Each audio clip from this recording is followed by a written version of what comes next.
来看高雄的7间1路一栋旅馆的10楼透早着火哦，大房的旅客闻到味，看到乌烟，赶紧疏散，还有人爬出窗仔外冷气顶头喊救命。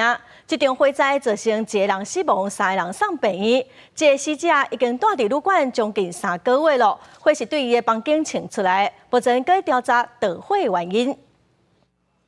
房客坐伫冷气护外机顶悬等人救，乌烟对窗仔走出来，场面危急。23透早6点25分左右，这间伫高雄7间1路的商務旅館發生火災，旅客看到烏煙，趕緊落樓。 We don't know what it happened. I don't know because we smelled also a lot of smoke. 闻到味道，我们就走下来了，就是看到那个走廊很多烟。 起火点是10樓1103號房的門窗甲雜物，消防人員接到通報到場上樓拍火，並搜救受困的民眾。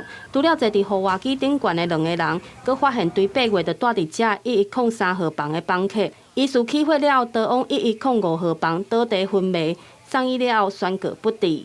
他在1105的房間已經歐卡，那我們也是迅速把他盡速送下樓，馬上盡速送醫。然後額外還有另外一名是現場的員工。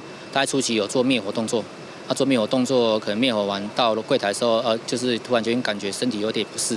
火勢大約半點鐘來滅掉，疑似起火點的房間窗仔外烏麻麻。這個火災造成1個人死亡，3個人有風險送病院。到處旅館的房客摸到毯仔坐伫戶外，心情驚嚇。沒有，他就說會電話通知，後續怎麼補償這樣。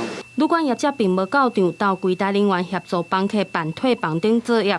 消防局表示，旅館8月才通過消防安檢，到底詳細起火原因是安怎，有待火調人員釐清。記者陳環宇、柯正俊高雄報道。